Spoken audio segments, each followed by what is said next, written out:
She's dead! She's dead! She's dead! She's dead! She's dead! She's dead! She brought too much misery to too many people. That's what I'm celebrating today, that she's not here any longer. Just one of the most early things I ever remember Thatcher for was removing school milk. Probably got me politically aware as a child. She described Nelson Mandela as a terrorist. She tried to hit all of us with a poll tax. It's her fault that we've got nothing to export to other countries. It was a preventable war. What she did, she destroyed us. I tried to destroy us and tried to break us. But she didn't. I've been waiting for her to die since I was 5 years old. She said she wouldn't engage with terrorists, and yet she was a friend of Pinochet's. I thought she was an evil bitch, and I'm glad she's dead. I would dance on her grave if I could. I think what she did was quite distasteful, really, wasn't it? So it's just people showing their feelings. I think she's fine. Now she's dead.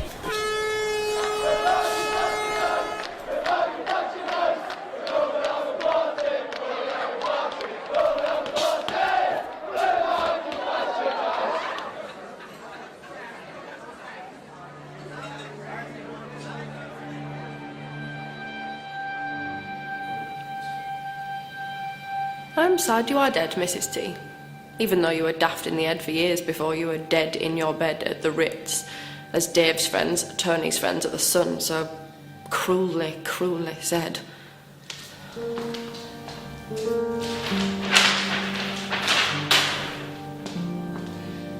I'm glad your full life came to an end in a suite of rooms paid for by kind friends, with one nurse to hold hands and stroke head, another to soft perch your eggs on white bread.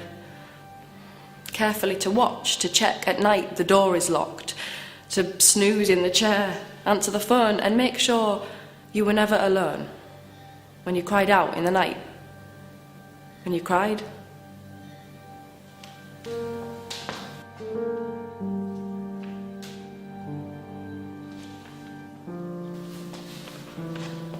I'm sad you are dead, Mrs. T.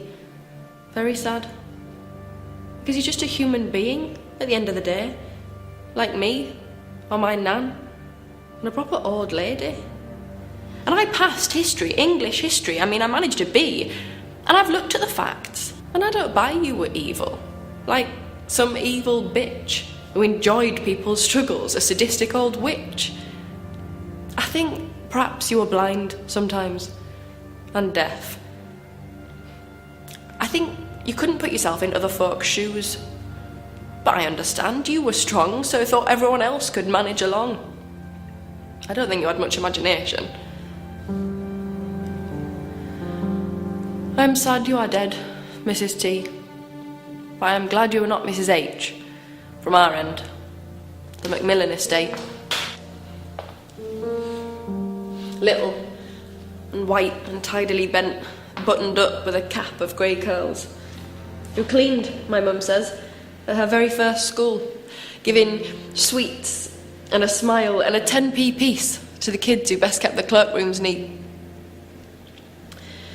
She was made redundant when the council put the school's cleaning contract out to tender, and spanking clean won. Moving on, after Jack, her bus driver hubby, died, to clean Atley House, the council old folks' home, where her best friend Lily ended her days, and where she thought there might be a chair spare by a window somewhere with her name on it. She worked 5 days a week, from 9 till 5, 1992 till 2009, when they closed the place down.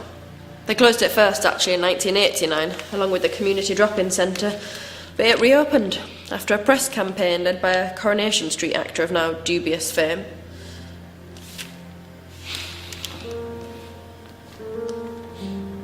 I'm sad you are dead, Mrs. T. Mrs. H, I don't know what to say, except it started in the usual way. She forgot her keys, kept forgetting. Pension day to pay her lecky. Her windows, which were always spanking clean, looked dirty. And the grass, which had been neat, grew long and whiskery. A pane in her front door somehow broke, and she mended it with plastic bags and a skipping rope. She got thin, talked to herself in the library. She kept her old shoes on, soleless, with sellotape and pins.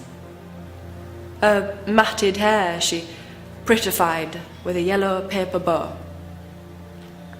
Someone called her son in Australia.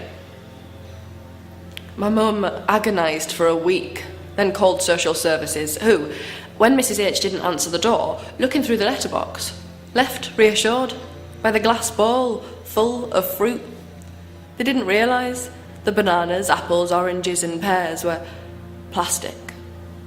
And anyway, they had bulging filing cabinets, caseloads, bucket loads, and they were moving, again, the office, to be more centralised, which was cost efficient. The challenges of the estate too complex for the grades of workers currently most active in that troubled area. The truth was, apart from A&E or a cell where she'd have company and a hot cup of tea, there was nowhere for Mrs H to be, to go. You can't have care in the community if there's no community or care, my nan said. She started to wonder, sometimes at night, looking for Jack back in the old bus garages where they had talked and first kissed. She was picked up after several weeks' absence, walking down the M1 without even her old knickers on. I am glad, Mrs T, very glad, you didn't suffer that indignity. I am glad you didn't live for 3 weeks in a derelict gent's toilet eating dog food left by a good-hearted Englishman, a toff living at the workhouse, which is luxury apartments now, a gated community with pool and spa. Dog food left for a stray. I am glad, Mrs T, one night in the street, asleep, you didn't wake to a boot in the throat. I am glad at 81 you weren't pushed against a wall and raped. I am glad you died in your sleep, not in the street like poor Mrs H.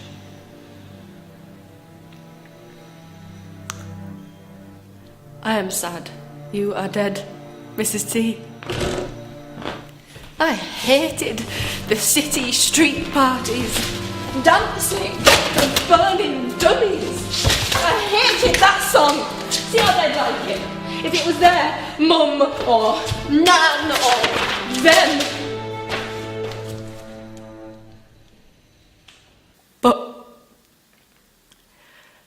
as your coffin passed the gun carriage and the crowd fell silent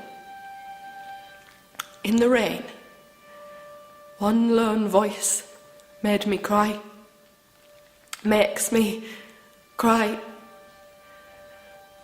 Goodbye, Maggie, it said.